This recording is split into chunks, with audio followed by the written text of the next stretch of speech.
Steve Gounouko, bonjour.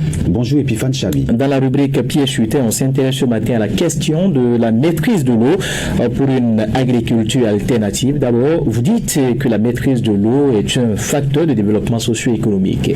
La maîtrise de l'eau est un facteur de développement socio-économique. La preuve, le premier barrage daterait du 4e millénaire avant Jésus-Christ. Vous comprenez que déjà à cette époque, on connaît l'utilité des barrages. Ces ouvrages ont des fonctions multiples. Ils régulent le débit des fleuves, évitant ainsi des crues dévastatrices. Ils mettent à disposition de l'eau pour l'agriculture irriguée. Ils produisent de l'hydroélectricité par endroits. La maîtrise des ressources en eau représente un formidable outil de développement socio-économique durable. Imaginez toute la quantité d'eau que nous perdons à Parakou, par exemple. À titre d'exemple, je veux dire, et s'il y avait une bonne politique de maîtrise de cette eau, eh bien, les producteurs qui travaillent en contre-saison n'aurait aucune difficulté à apporter l'eau aux plantes. Alors dans ce cadre, cette question très importante, que font les pouvoirs publics en matière de maîtrise de l'eau dans notre pays? Oui, il faut dire que sur la question, il faut reconnaître qu'il y a des efforts qui se font depuis quelques années, et des efforts qui ont été faits notamment dans la construction des barrages et des retenues d'eau. Même des promoteurs privés s'investissent dans le secteur et font également des efforts dans ce sens. Mais la gestion pose problème. L'État investit, mais cela ne profite pas véritablement aux bénéficiaires de ces infrastructures. Le peu de barrages construits n'est pas bien organisé en termes de gestion. Et c'est ce que confirme d'ailleurs l'ingénieur agronome Sharaf Din Salami, qui se fait plus explicite sur la question et pense qu'il y a encore des efforts à faire.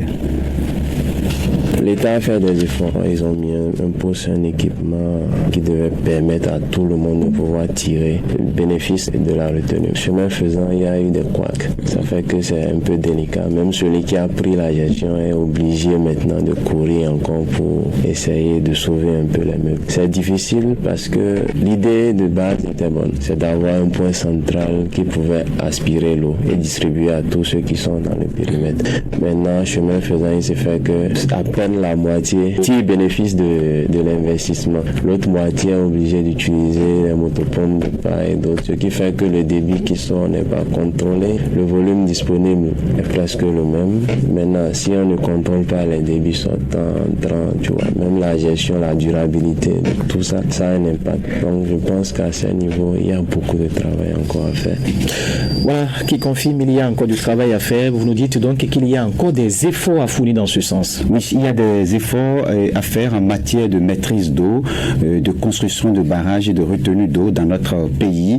Nous enregistrons chaque année, comme je l'ai dit tantôt, une quantité importante d'eau, et ça c'est sur l'ensemble du territoire national, mais une bonne quantité de cette eau nous échappe, de sorte que lors des productions de contre-saison, nous avons des difficultés à arroser nos plantes, c'est-à-dire les plantes de contre-saison. Et vous n'êtes pas sans savoir qu'il y a beaucoup de personnes qui sont dans ce secteur, et beaucoup ça donne au maraîchage.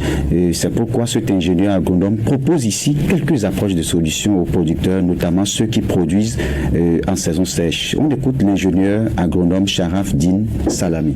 Il y a des techniques. Par exemple, il y a ce qu'on appelle des vessies d'eau. Quand on parle de vessies d'eau, c'est un peu comme un oreiller gonflable, mais en PVC de haute résistance. Par exemple, c'est des dispositifs. Ailleurs, qu'est-ce que les gens font quand ils n'ont pas des barrages, parce qu'un barrage, c'est beaucoup d'argent. Et peut-être tu n'as même pas chance, tu n'es pas dans un nid d'eau. C'est pas évident que tu puisses avoir un barrage en bonne et due forme. Des vessies d'eau qui peuvent contenir jusqu'à 200 mètres cubes d'eau. 200 mètres cubes, quand tu évalues par rapport à la capacité de production, c'est à toi d'évaluer pour voir combien de vessies je peux avoir pour atteindre un objectif donné.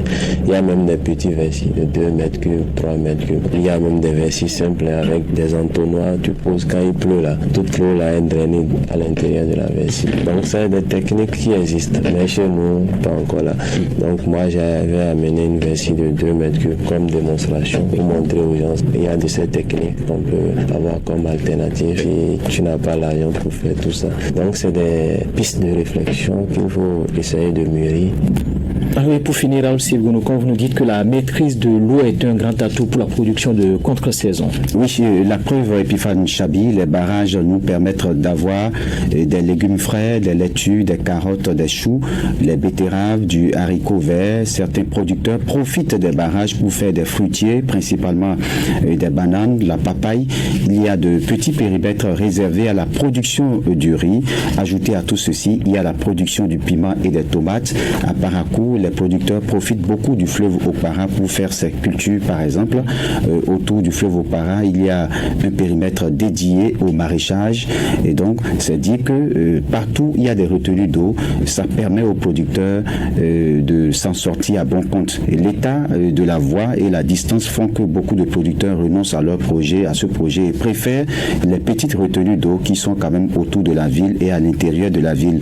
Et cela leur facilite également le transport. Alors, à côté de tout ça, il y a des particuliers qui disposent de moyens, qui réalisent leur propre forage et donc qui font des retenues d'eau, et ce qui leur permet d'alimenter leur production par des systèmes d'adduction d'eau par bassin pour irriguer leurs champs. Et donc, s'il y a plus d'efforts qui soient faits dans ce sens, vous verrez que le Bénin va émerger en matière de maraîchage, parce qu'il y a beaucoup de jeunes, des milliers de jeunes qui sont dans ce secteur, mais du fait des difficultés qu'ils ont à maîtriser l'eau, ça ne leur permet pas d'avancer. Vous avez vu, vous n'êtes pas, tout le monde se surprend parfois de voir que c'est le Burkina Faso qui est un pays moins arrosé qui nous apporte de la tomate. Non, il nous apporte simplement de la tomate parce que la question du barrage a eu une solution. Et ça, c'est depuis